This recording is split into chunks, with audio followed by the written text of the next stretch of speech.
नमस्कार दोस्तों, चलिए दोस्त आज बात करने वाले ऐसे मूवी के बारे में जिसमें इंसान भूत प्रेत को पकड़ने की कोशिश करता है और उनके साथ क्या क्या घटना घटती है और कैसे एक खतरनाक भूत को अपने वश में करते हैं। तो चलिए बिना देरी करते हुए मूवी की शुरुआत करते हैं। इस मूवी का नाम घोस्ट बस्टर फ्राजेल एम्पायर है। मूवी की शुरुआत में हमें सन 1920 का सीन दिखाया जाता है जिसमें कुछ ऑफिसर एक दरवाजा के पास आते हैं और उस दरवाजा को खोलते हैं तो उसमें बहुत सारे बर्फ से जमे लोग दिखाई देते हैं। वहीं पर एक बाल होता है जो लोहे की होती है। उस बाल बहुत अजीबो-गरीबो भाषा लिखी होती है जो समझ में नहीं आ रही होती है उन लोगों को। एक ऑफिसर उस बाल को टच करता है तो सभी लोग बर्फ से जमे हुए गिर जाते हैं। उस बाल के अंदर दो आंखें दिखाई देती है जो भूत के होते हैं। सीन शिफ्ट होता है, हमें 120 साल के बाद का सीन दिखाया जाता है जिसमें एक टीम को दिखाया जाता है जो भूत प्रेत को पकड़ते हैं।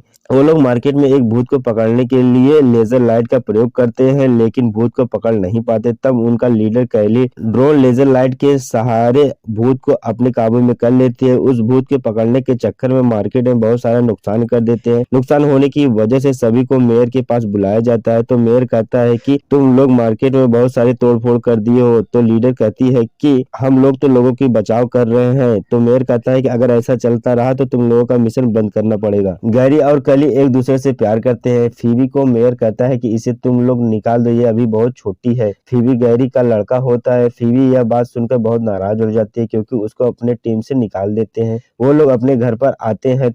गैरी अपने दीवार पर एक पाइपलाइन बनाई हुई होती है जिसमें सभी भूतों को उसी में कैद करती है। अचानक से उसका हैंडल खराब हो जाता है। दोनों परेशान हो जाते हैं। फिर जैसे तैसे करके उसको सही करते हैं ताकि भूत बाहर न आ सके। अगले सीन में एक आदमी होता है जो भूत प्रेत की चीजों और श्रापित चीजों को खरीदता है तो उसके पास नदीम नाम का एक आदमी आता है। वो वही बाल लिया होता है जो मूवी की स्टार्टिंग में दिखाया गया था, जिस बाल में भूत होता है। उस दुकानदार का नाम डॉक्टर रे होता है। नदीम उसको उस बाल को बेचने के लिए आया होता है। जैसे ही डॉक्टर रे उस बाल को खोलता है तो उसकी सारी दुकान की चीजें हिलने लगती है। तब डॉक्टर रे अपने घोस्ट वाली मशीन से उसे चेक करता है तो उसकी मशीन भी टूट जाती है। नदीम फटाक से वहां से पैसा लेकर बाहर निकल जाता है।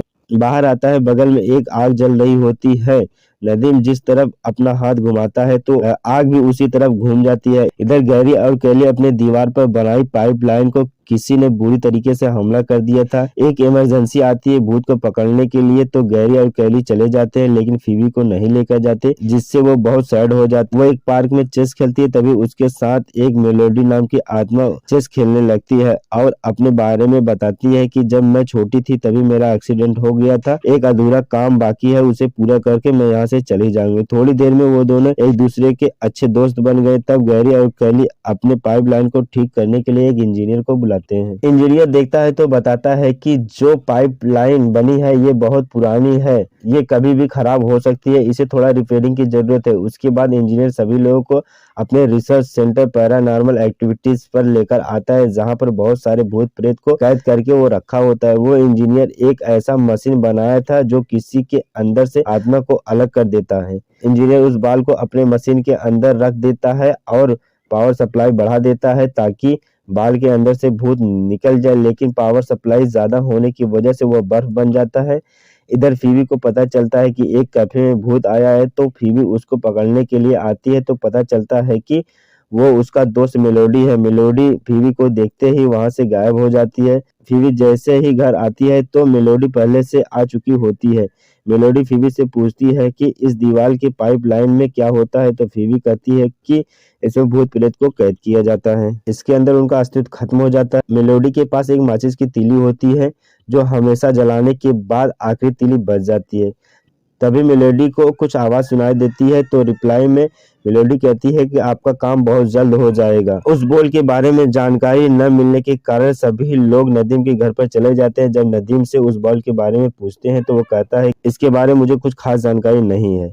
तो नदीम सभी लोगों को अपने नानी के कमरे में लेकर जाता है जो कि काफी पुराना होता है। उस कमरे में बहुत सारी पीतल की चीजें होती है जो बहुत पुरानी होती है। उसमें नदीम की नानी की मुकुट भी होता है। अब नदीम को रिसर्च सेंटर लेकर आते हैं उसको चेक करने के लिए कहीं उसके अंदर भूत प्रेत तो नहीं है। जब उसका प्रशिक्षण कर रहे होते हैं तो बगल में जल रहे चिराग उसके इमोशन के हिसाब से मूवमेंट कर रहा होता है। इधर फीबी डॉक्टर रे के पास आती है उस बाल के बारे में जानकारी प्राप्त करने के लिए। तभी वहां पर एक यूट्यूबर के बारे में पता चलता है कि इस बाल जैसी बहुत सारी भूत प्रेत की जानकारी रखा है वो यूट्यूबर। तो फीबी उस यूट्यूबर के पास आ जाती है और सारी बात उसको बता देती है। तो वो यूट्यूबर कहता है इस बाल के ऊपर बहुत बड़े भूत की ताकत है जिसका नाम गोरखा है, या उसे आइस किंग के नाम से भी जानते हैं।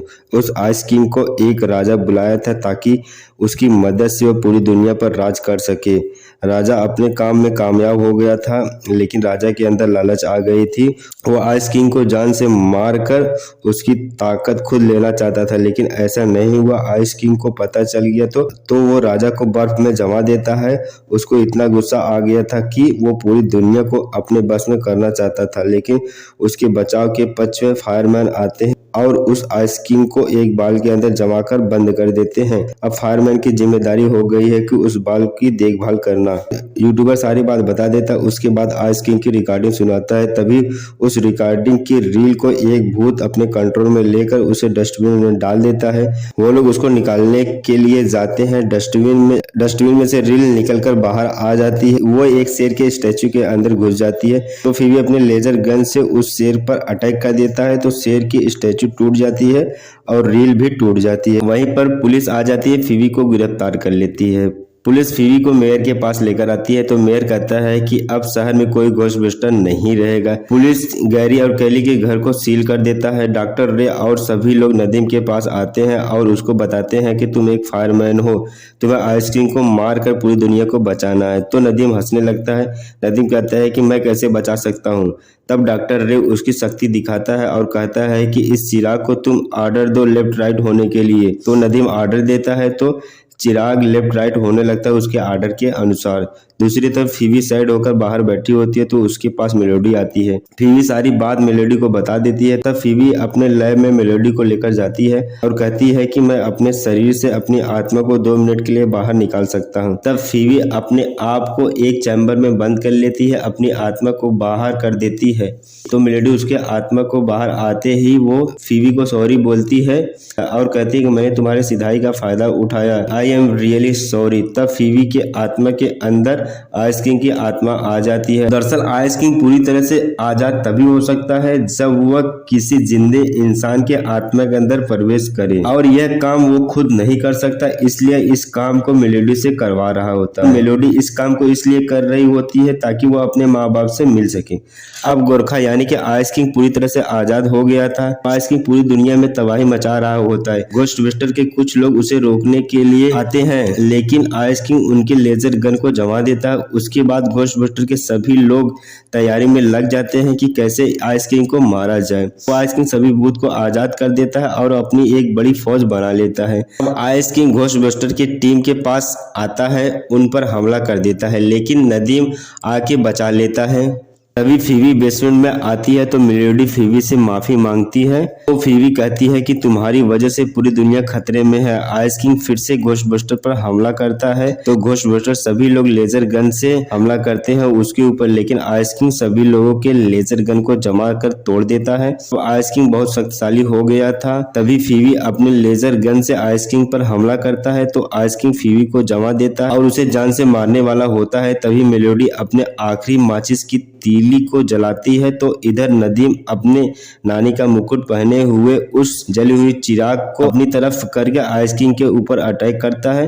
तो आइस किंग बेहोश होने लगता है। तो सभी लोग धीरे धीरे बर्फ से आजाद हो जाते हैं। सभी लोग अपनी लेजर गन से आइस किंग के ऊपर हमला कर देते हैं और उसे अपने दीवार वाले पाइपलाइन में कैद कर देते हैं। इधर मेलोडी घोस्टबस्टर की मदद की वजह से उसे मुक्ति मिल जाती है।